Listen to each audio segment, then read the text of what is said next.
How can someone find their purpose? Our brain is not designed to make us happy. It's just designed to keep us safe. No matter how much money I made, was always controlled by somebody because I let them have that power over me. Tonight, I would like to remember my dreams. Dear dreams, can you tell me? And your dreams will tell you. Well, I should have quit corporate like 3 years earlier. What's something that scares you but simultaneously makes you feel more expansive? How can AI be used to change the listener's life?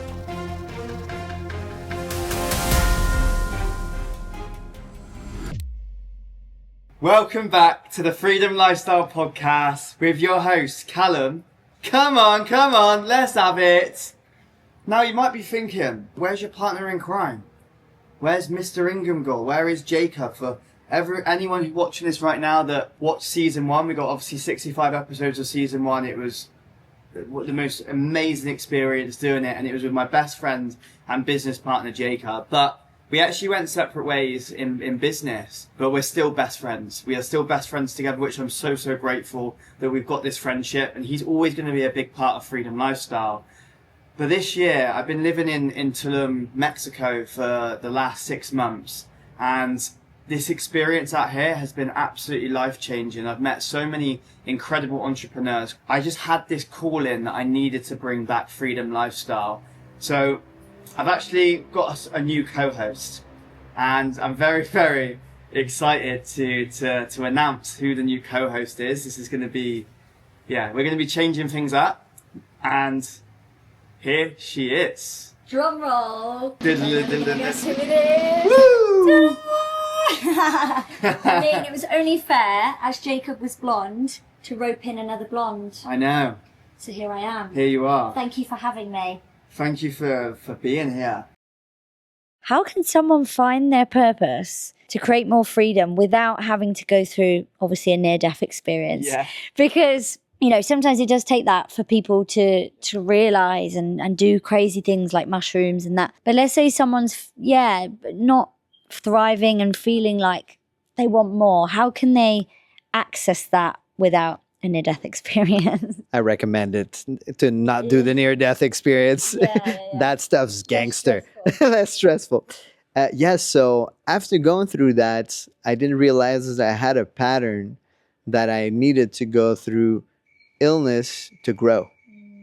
So basically, maybe there's more options, right? But the two options that I found is like, okay, we can go through difficulty or health crises to grow, or we can seek our growth. What has made you so resilient to want to, you're now starting something new, which is incredible. And actually, it's going to help so many people not go through what you've gone through. But how have you got the inner strength to want to put yourself through this? Because so many people would probably be like, that's not for me anymore. So what is it, do you think? Is it the freedom that it gives you? What's keeping you going, keeping the fire burning? I made a decision young that I didn't want to have the 9 to 5, and I just wanted more out of life, and I was destined for more. So I think, for me, through all of this, I just have this greater purpose and this greater passion. We're in Mexico right now.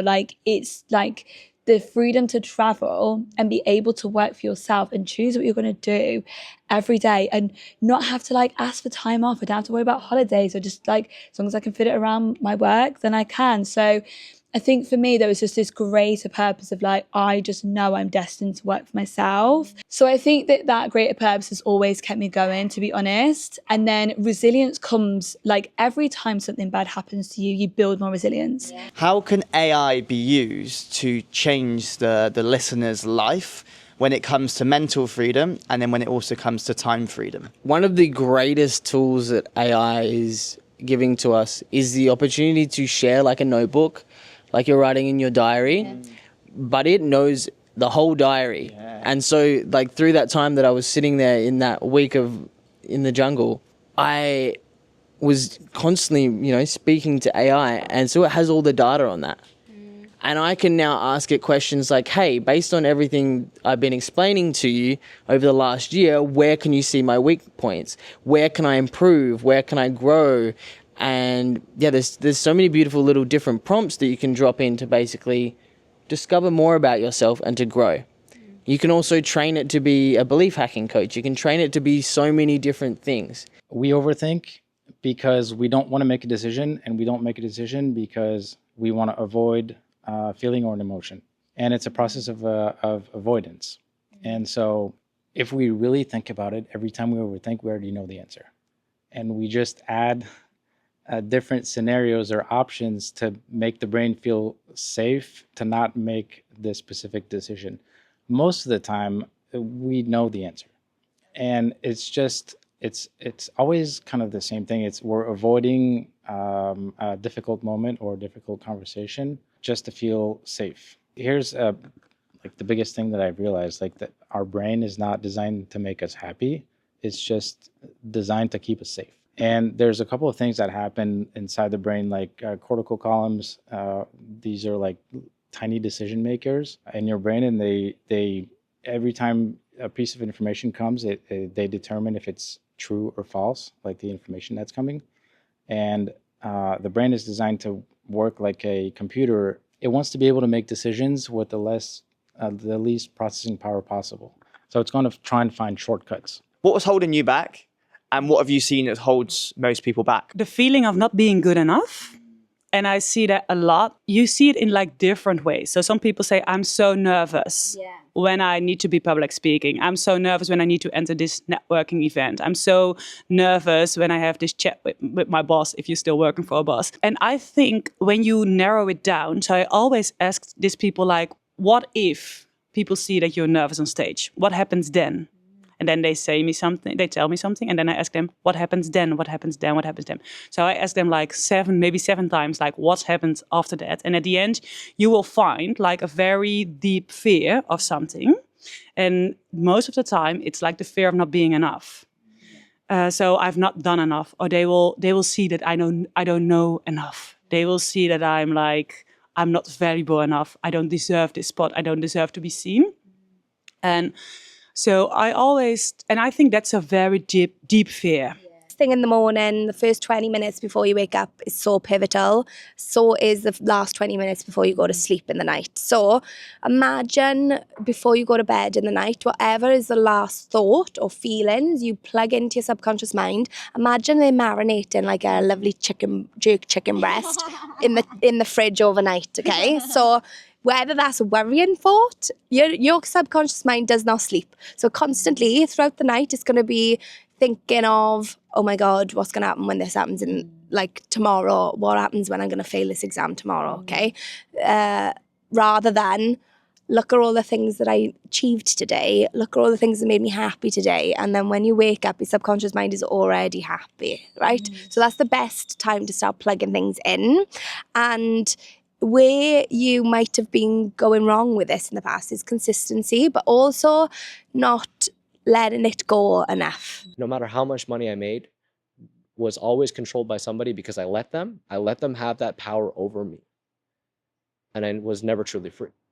And in order for me to actually learn the lesson, because at this point, you can call me dumb because I didn't learn my lesson the first time. I made the same mistake multiple times.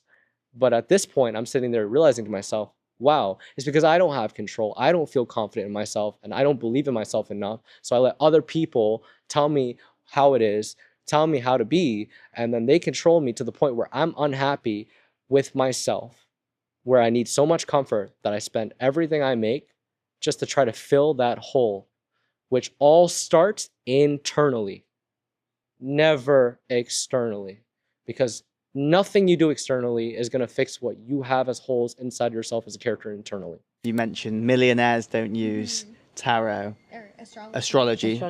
Billionaires do. So that says a lot. So why do you think that is? And how are they using it? And how could anyone that's listening to this use it, implement it, and use it more to create more financial freedom? It's about strategic alignment. Like, for example, ancient civilizations used astrology to for growing crops, right? This was how they created wealth, was through food. Right? Like abundance. This is abundance. Food is abundance. Growing crops is abundance. So knowing the moon cycles. When is it best to harvest? When is it best to rest? When is it best to launch a new project? When is it best to plan a new project, right? So being in harmony with the current energy, like if I'm going to make an investment, am I going to make when's the best possible window for me to invest? When is the universe supporting me the most? You had a year where you went from a 6-figure salary to building a 7-figure business in a year, which is just amazing. You 10x'd it. You took that risk. You took loans out. You've had periods of no money. You've had all the doubt. With everything that you've learned now, if you were to go back in time and give yourself advice when you're in that corporate role, with everything you know now, like what advice would you give to yourself? I should have quit corporate like 3 years earlier. I knew I could feel, and I was hiding behind, it's a hobby. I don't need to charge for it because I have a job.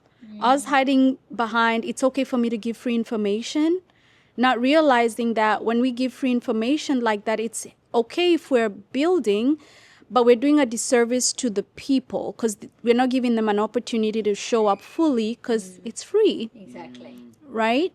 So as much as there's nurturing, serving, there's a fine line between giving free information for being helpful sake and giving free information because I'm scared, I don't want to start the business, I just want to keep it as a side thing. Right? So I could have quit earlier.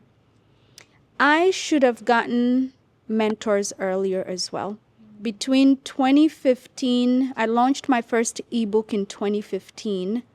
And between 2015 and 2018, I just depended on launching ebooks every couple of months and then having small cohorts of women to coach at that low ticket price. So had I met that mentor like 3 years before, where would I be today? There's a lot of patterns that show up in people's lives. And I'm curious, with the work that you do now, which is very much about helping people connect to their soul, how can we recognize these patterns, whether positive or negative, and how can we become aware of them so we can move through them? Like, let's take for an example, let's say somebody is in a pattern of constantly self-sabotaging themselves, whether that's money, relationship. With the work you do, how do you help somebody overcome that? Yeah, great question. So with patternings, everything's patterning. It's we live by our habits, we live by patterns, right? You look at somatic, so where you have the frequency in the water and the water changes the geometric pattern based on what frequency you're infusing into the water, right? So everything's by pattern. And so there's higher frequency and there's lower frequency emotions that are or states of being that we're creating from, right? So you have your higher energy patterns, you have your lower energy patterns. So when you spot you're in a pattern, it's basically you're always in a pattern. But to your key of like a pattern that you might want to shift, you create more higher energy patterns from transforming your lower ones. I like that. So very key here is recognizing that we have to release and let something go in order for something new to come in and actually stay. With everything you know now, you know, the resilience, the praying, everything you've done to get to where you are today, if you could go back to that person who was a PT and was on this like hamster wheel of, you know, making good money, then your clients are not there, and it's like, oh my gosh, what would you say to that person right now with everything you know? You need to make peace of mind your number one value. You have a self-healing mechanism inside your body, so do I, as a human. And we just need to get out of the way. Yeah. Our bodies want to heal. Our bodies want to be in this state of health. And often we can be the biggest reason why we don't return to that place. What's something that scares you but simultaneously makes you feel more expansive? What scares me is getting back into performing. So I'm ripping the Band-Aid off and doing that out here because I know it's going to be expansive.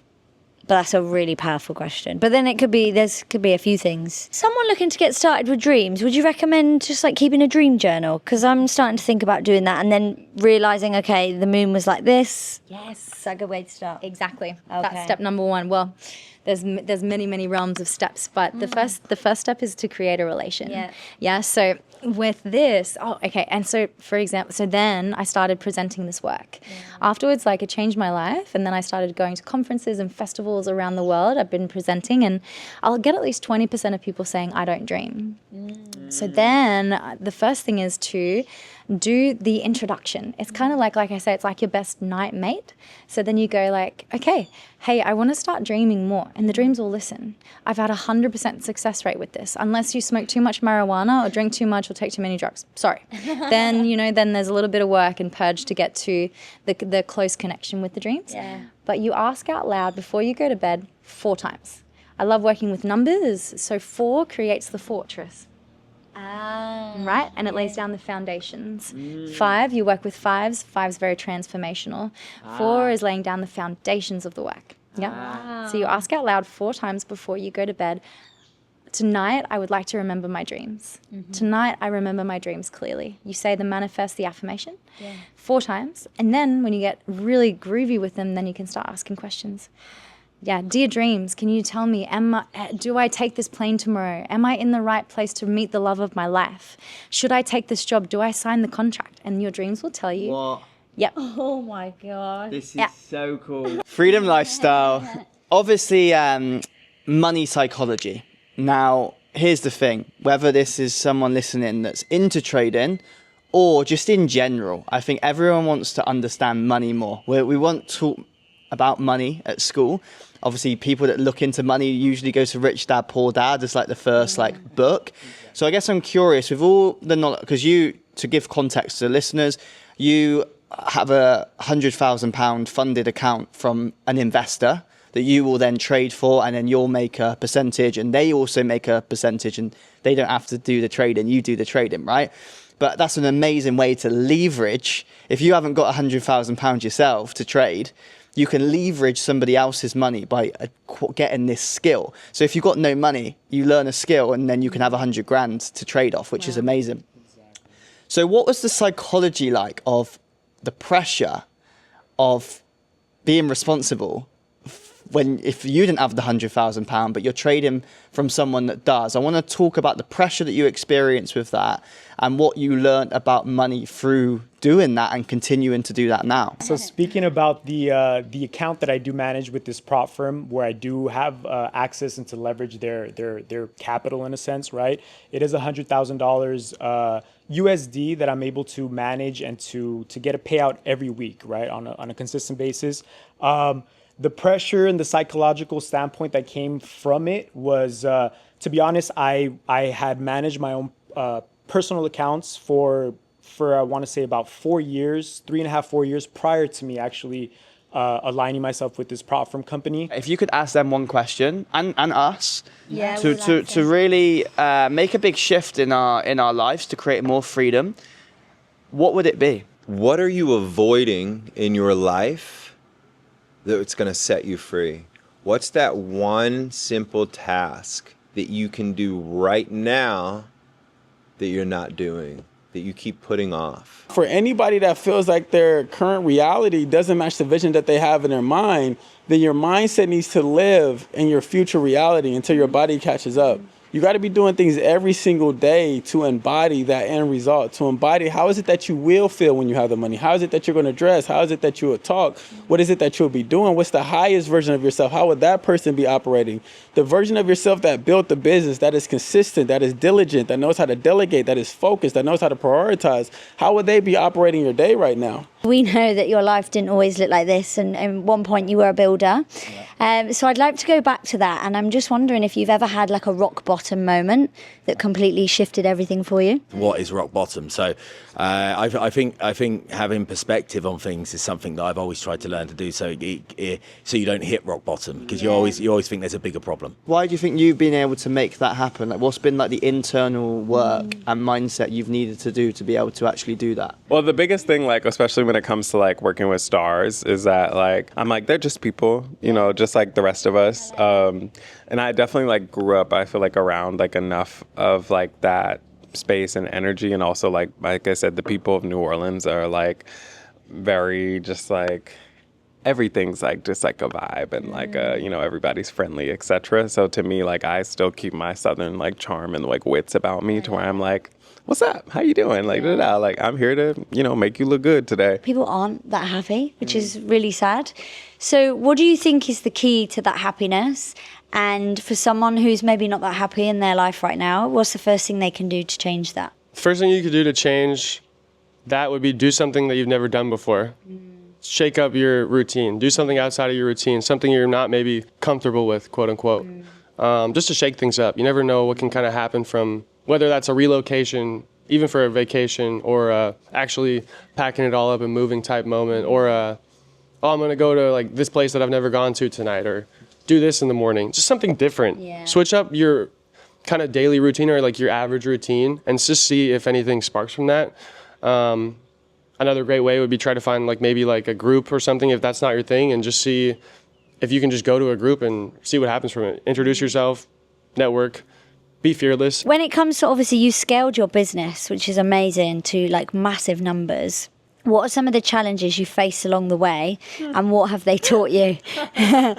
Maybe just talk about, because I know there'll be loads, but it'll be like just talk about the ones that you feel really shifted you and the lessons that you got from that. Being in a creative and marketing space, I feel that sometimes it's when you're bringing in people onto the team and building a culture, it's sometimes just as important that they're like good people with aligned values and ways of moving through the world as they are talented.